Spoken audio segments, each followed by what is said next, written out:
وكل مجاهد لله بأهل البدر يا الله. Orang kalau ruhnya yang sehat Bapak Ibu sekalian, semuanya jadi kecil buat dia. Julaibib radhiyallahu anhu, sahabat Nabi itu, saking kecilnya badannya itu sampai diangkat oleh Nabi SAW dengan satu telapak tangan karena kecilnya badannya. Tapi di perang ya Uhud dia bisa membunuh 7 orang kafir. Tidak ada hubungannya dengan kecil badannya, tapi ruhnya kuat, besar. Waktu Nabi SAW balik dari perang Uhud dan terkalahkan oleh orang-orang kafir Quraisy dengan hikmah Allah Subhanahu wa taala, semua sahabat waktu itu mati syahid 70 orang di Uhud, sisa 630 orang bersama Nabi SAW, semuanya terluka, dan minimal luka sahabat waktu itu minimal 7 luka, sabetan pedang, hantaman tombak, sobekan, pokoknya luka semua sahabat. Sampai ada sahabat sudah nggak bisa jalan karena kakinya sobek, punggungnya sobek, dinaikin di kuda, tiba di rumah tinggal dibaringin. Lihat bagaimana para sahabat mengetahui bagaimana hubungannya dengan Allah Subhanahu wa taala dengan ilmu yang sudah tertanam yang Nabi SAW tanamkan dalam hati mereka, bisa mengubah segala sesuatu. Subhanallah, tiba pulang menjelang maghrib ke kota Madinah, istirahatlah para sahabat ini, mereka lagi obatin obat luka mereka. Nabi SAW dapat wahyu menyuruh Nabi SAW dan para sahabat keluar mengejar Quraisy. Quraisy ini jumlahnya waktu itu ya 1.000 orang, maaf 3.000 orang pasukan Quraisy, yang terbunuh cuma sekian belas saja mereka. Dan mereka sudah merasa bangga dan pulang ke kota Madinah, pulang meninggalkan Madinah, karena Uhud itu dekat Madinah. Kemudian mereka bangga dengan itu. Keesokan paginya habis sholat subuh kata Nabi SAW, wahai sahabat-sahabatku, Allah Azza wa Jalla memerintahkan kita untuk mengejar Quraisy. Maka pulanglah masing-masing kalian di suku kalian, lalu motivasi siapapun yang ikut kemarin di Uhud, semua, mau sakit, mau enggak, mau luka, mau enggak, tapi ini luka semua nih, minimal punya 7 luka ya. Kita kadang-kadang mungkin kuku kita kecabut aja sudah susah ke masjid, ini sabetan pedang, sobek, rusak semua tubuh mereka. Dikatakan dalam riwayat sampai para sahabat ada yang tidak bisa ngomong karena sudah kesakitan yang luar biasa. Kata Nabi SAW, semua yang ikut di Uhud kemarin keluar lagi. 630 orang semua harus keluar. Bagaimana caranya? Pokoknya ngumpul keluar, perintah Allah. Coba bayangin, kita kadang-kadang habis olahraga saja capek, diajak keluar sama istri atau diajak keluar sama suami, kita sudah nggak mau keluar. Capek biasa olahraga. Atau mungkin penat, capek duduk di kantor mau istirahat. Ini habis perang, badannya disabet-sabet, diajak berperang lagi nih.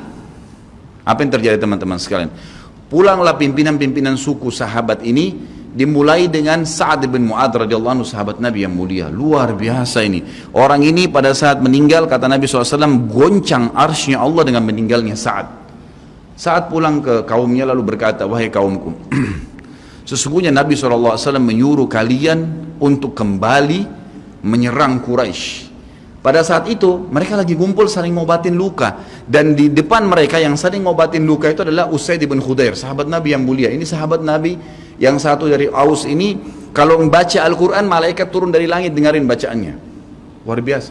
Lagi ngobatin lukanya sambil dia berkata, waktu dikatakan Nabi SAW menyuruh kalian mengejar Quraisy, kata Usaid bin Khudair lagi ngobatin lukanya, sami'na wa ata'na, kami dengar dan kami patuh, ditinggalin lukanya. Lalu seluruh suku itu saling nopang satu sama yang lain, mendatangi masjid Nabi SAW untuk ikut berperang lagi. Nggak ada satupun yang tinggal.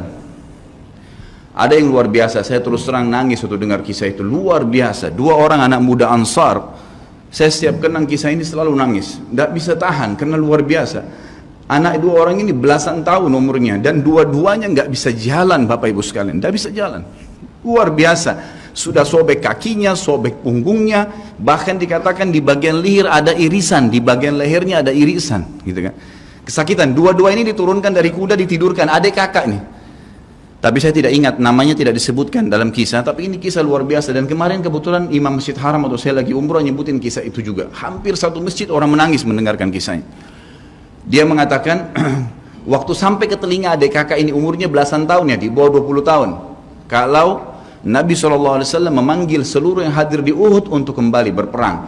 Ini mereka nggak bisa jalan nih. Si kakak bilang sama adiknya, kita nggak bisa tinggal di sini nih. Rasulullah SAW sudah memanggil kita untuk menjawab panggilan Allah. Kata adiknya, bagaimana caranya kita merangkak? Bagaimana caranya kita ke sana? Nggak ada yang bisa nopang. Ini berdua lagi sakit. Mereka cuma tinggal sama ibunya.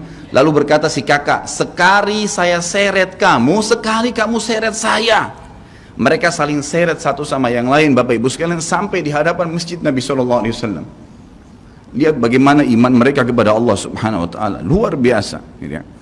Dan ini tidak bisa kecuali kalau dipaksakan. Kalau tidak dipaksakan nggak bisa. Semoga Allah Subhanahu Wa Taala jadikan kita orang yang selalu memaksakan diri untuk ibadah. Karena kalau tidak, kita nggak paksakan, kita akan mati dalam keadaan konyol dan menyesal karena tingkatan-tingkatan di surga akan hilang. Percuma. Baik, saya bacakan pasal kedua. Adab terhadap Allah Subhanahu wa taala. Seorang muslim hendaknya melihat segala sesuatu yang telah diberikan Allah kepadanya dengan tiada terhingga, yakni berupa kenikmatan yang tak terhitung. Terlindungnya dia pada saat menempel di dalam rahim ibunya ketika berupa nutfah atau air mani, menentukan perjalanan hidupnya hingga hari bertemu dengan Rabbnya Allah Azza wa Jal. Hendaknya ia bersyukur kepada Allah atas nikmat itu dengan lisannya, yakni memuji dan menyanjung Allah secara semestinya.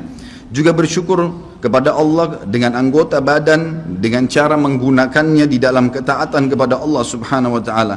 Karena mengingkari nikmat, tidak mengakui kelebihan yang diberikan Allah, mengingkarinya beserta kebaikannya bukanlah termasuk adab kepada Allah. Sebagaimana Allah berfirman dalam surah An-Nahl ayat 53, A'udzubillahi minasyaitonirrajim. Wa ma bikum min ni'matin faminallah. Dan apa saja nikmat yang ada padamu maka itu dari Allah datangnya. Dalam surah An-Nahl ayat 18 Allah berfirman, A'udzubillahi minasyaitonirrajim, wa in ta'uddu ni'matallahi la tuhsuha. Dan jika kalian menghitung-hitung nikmat Allah maka kalian tidak akan mampu untuk menghitungnya. Begitu banyak nikmatnya Allah, Bapak Ibu sekalian. Kita berbuat maksiat, pelanggaran-pelanggaran, tapi Allah masih bisa memberikan kita oksigen gratis, cahaya masih bisa ditangkap oleh mata kita, telinga kita masih bisa menangkap suara sehingga mengetahui apa yang diinginkan oleh kita. Setelah bertahun-tahun berbuat dosa, dengan taubat kepada Allah, Allah bisa ampuni. Itu luar biasa. Nikmat Allah tidak bisa terhitung. Rugilah orang-orang yang tidak menyembah Allah Subhanahu wa taala. Dan kalau seandainya, kata Ibnu Taimiyah rahimahullah, orang-orang yang bermaksiat kepada Allah itu tahu bagaimana nikmatnya keimanan yang ada dalam hati kami ini, sehingga kami bisa menangis dan kami bisa merasakan dekatnya dengan Allah, bahkan merindukan surga dan selalu merasa diri jauh dari neraka, maka niscaya mereka akan membelah dada-dada kami dan mengambil keimanan itu karena mereka tidak akan pernah merasakannya. Keimanan akan membuat makanan sederhana menjadi mewah, tidur di tempat yang biasa akan menjadi nyaman, bahkan cobaan seberat apapun menjadi kecil buat kita karena keimanan kepada Allah Subhanahu wa taala. Dan itu sebuah nikmat.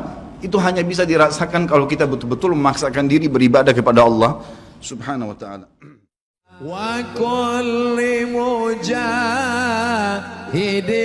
lillah bi ahlil badriyah